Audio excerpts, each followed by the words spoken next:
understand their hidden abilities to do more, to be more, and have more in every area of life. Her teachings are based on the universal laws and the curriculum at the Proctor Gallagher Institute.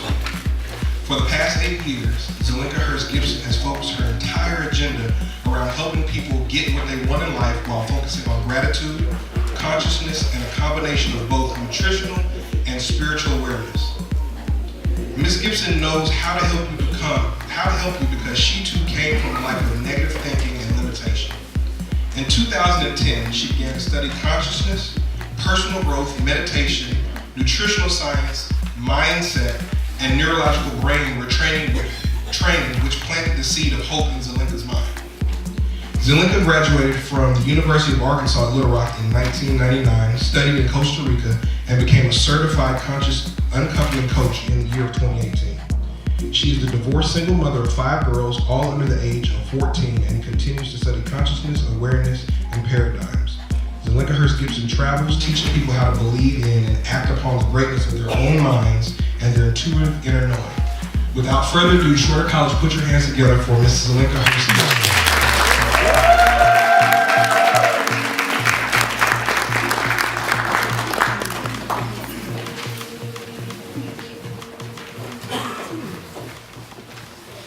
Thank you all for having me. In 1937, a gentleman by the name of Napoleon Hill wrote a book titled Think and Grow Rich. And in that book, he focused his studies on 500 of the most successful men and women across the country. And all of those people, some of them were millionaires, some of them were presidents of the United States, and all of them disagreed on several different things about the formula for success. But they all agreed on one thing. They all agreed that we become what we think about. We become what we think about. And so that's what I'm here to talk with you all about today. I'm here to focus on thinking. And whether we know it or not, our thoughts have power. Thoughts are energy, and thinking is a skill. For many years, my thoughts were consumed with complaining and blaming and fault-finding. I lived life as though it were something that was happening to me instead of through me. I was always trying to get away with something, always complaining about something, myself or someone else, always justifying my behavior, calling in sick to work for no reason, taking long lunches, calling other people out on their wrongdoings, showing up late, trying to get out of paying for something, speeding down the street in anger, eating for no reason. And I kept wondering why things didn't seem to ever go the way I wanted them to go. What I failed to understand was that my thoughts were creating my outer reality. I would wake up every day reacting to everything that came my way, complaining that I didn't get enough sleep, blaming my parents for everything, calling myself fat, telling myself how much I hated my job, complaining about bills. And what I failed to realize was how potent thought energy is. Our thought energy is so potent that it will attract the people, circumstances, and situations that confirm what we have been thinking inside. Invariably, I would attract someone that would call me fat. I would attract challenges on my job with supervisors, co-workers, or clients that confirm for me that I should hate my job. I would attract an overdrawn bank account because I wouldn't pay my bills. I would attract a bankruptcy, which I did attract in my life, a bankruptcy.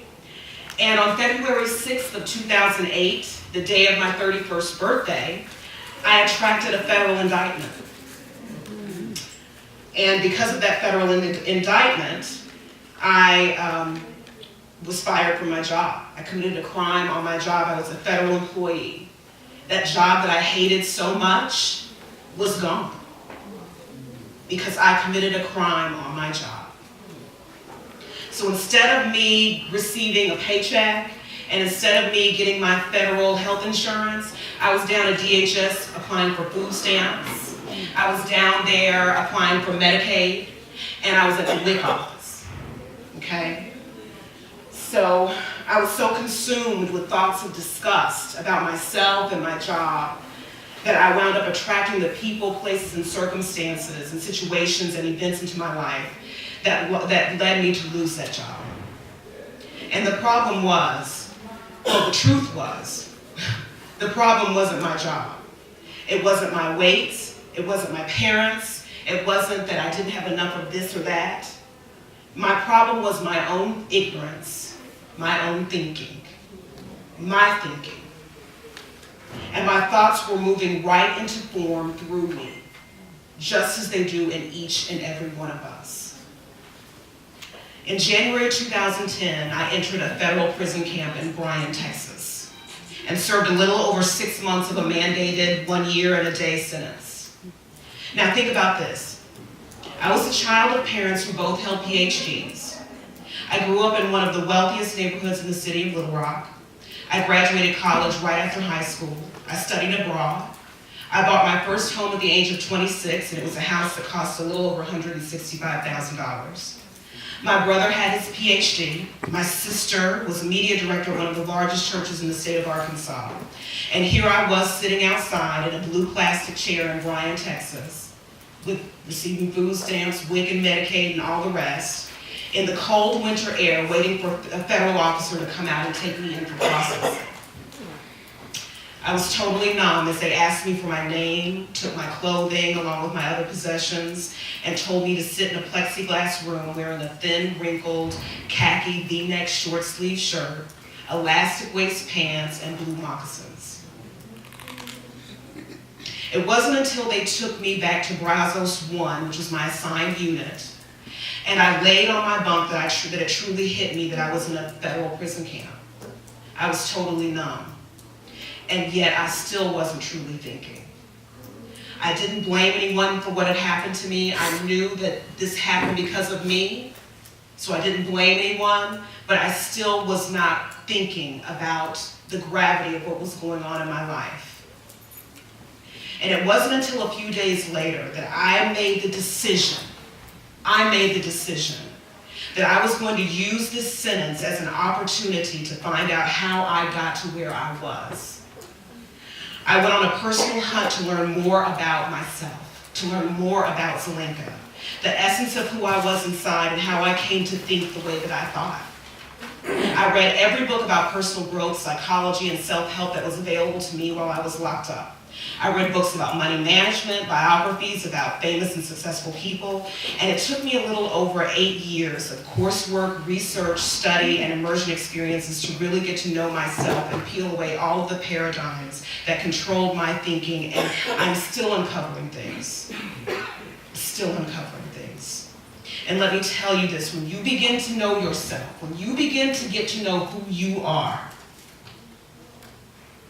it's a process that will last the rest of your life. Never stop studying and learning and growing, never. If you continue growing, studying, and learning about yourself by investing in your own personal growth, you will be prosperous all the days of your life. Because life is going on and happening through you. Through study, I began to discover the essence of who I am as a spiritual being having a physical experience. And I realized that while my parents were responsible for my growth as a child, what happened to me as a child and who I grew into, I am responsible for changing it.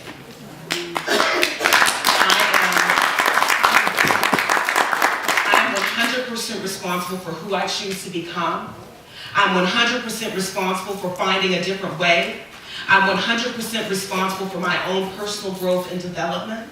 And I'm responsible for the thoughts that I choose to think about myself and how I choose to think about situations that I attract into my life. I am responsible for the actions that I choose to take in my own life. From what foods I choose to eat, to how I choose to spend my time. And it's really funny, all the battles that we have. There's really only one person that you battle with, and that is you. That is you. There's never anyone else, just you. This life that we have, this beautiful, precious life that we have, begins and ends with us. Earl Nightingale, who was a personal growth person way back in the 50s, he said, most people tiptoe their way through life, hoping to make it safely to death. You do not have time to waste trying to be someone else's vision of or trying to be who someone else wants you to be. Right. You don't have time to waste trying to be what somebody else expects you to be. We only get one bite at the apple as far as I know, and there is no reward for being an extra in your own movie. You were meant to be the star. That's what you were meant to be. I want you to live every moment of your life doing what you love, achieving your goals, and realizing your wildest dreams. And don't let society trick you into believing because you are a convicted felon that you are somehow tainted and need to be banned by society while everyone else is feeling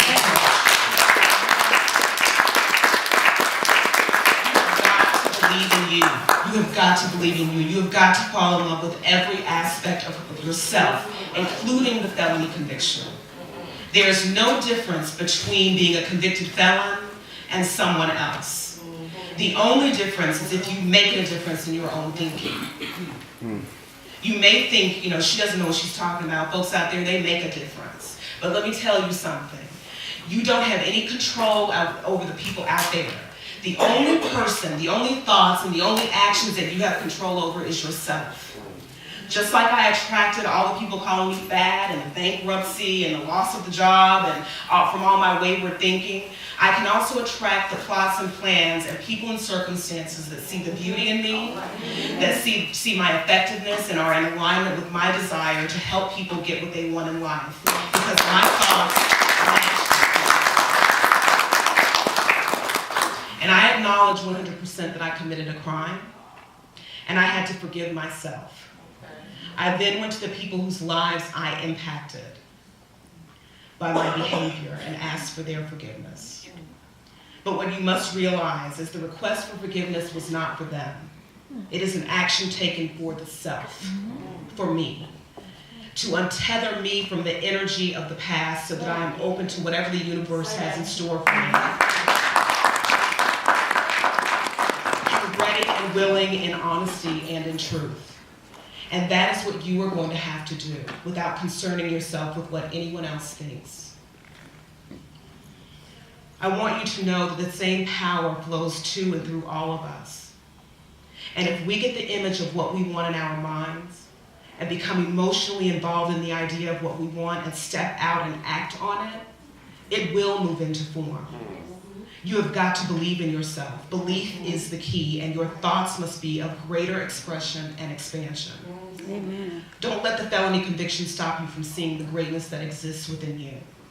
Don't let the abuse you suffered keep you repressed and bound and suffering. Don't let what somebody told you ain't never gonna be play on automatic repeat in your mind. Don't let your own self-imposed limits keep you from accessing the innate powers that we all possess. Do not put a lid on your dreams. If you can hold it in your head, you can hold it in your hands. Yay. There is no lid. You must believe that you are excellence. You have got to step out and bet on yourself and know that you are a sure thing. And if you know that you're a sure thing and you know that you're pure excellence, then your thoughts have got to match that knowing. You've got to always think about what an excellent person you are. It is not who you think you are that holds you back. It is who you think you're not.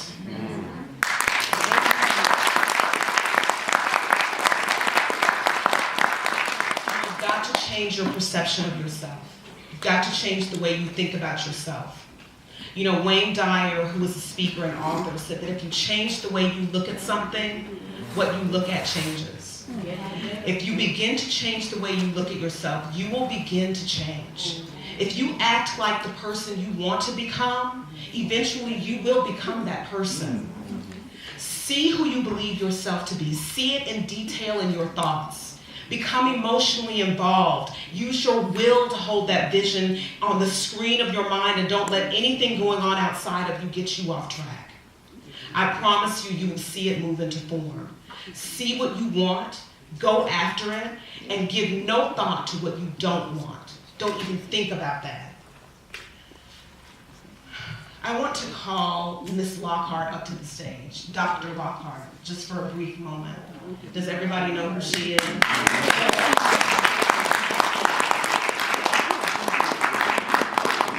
I'm calling her Dr. Lockhart because that's who she is. She's working on her dissertation, and so if that's what she wants, if that's what she loves, then that's what everybody should be calling her right now, is Dr. Lockhart.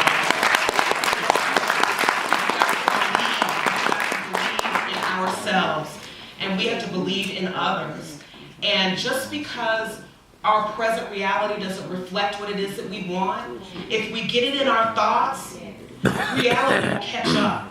So if we call Dr. Lockhart, reality is going to catch up to that, and she's going to be presented with her PhD. And I believe, I guarantee you, 6 months from now, she's going to have that plate, and it's going to say Dr. Lockhart on there. You working on your dissertation, right?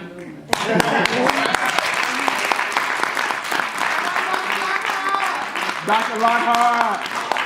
I want everybody, when you see her in the hallways and on campus, to call her Dr. Lockhart.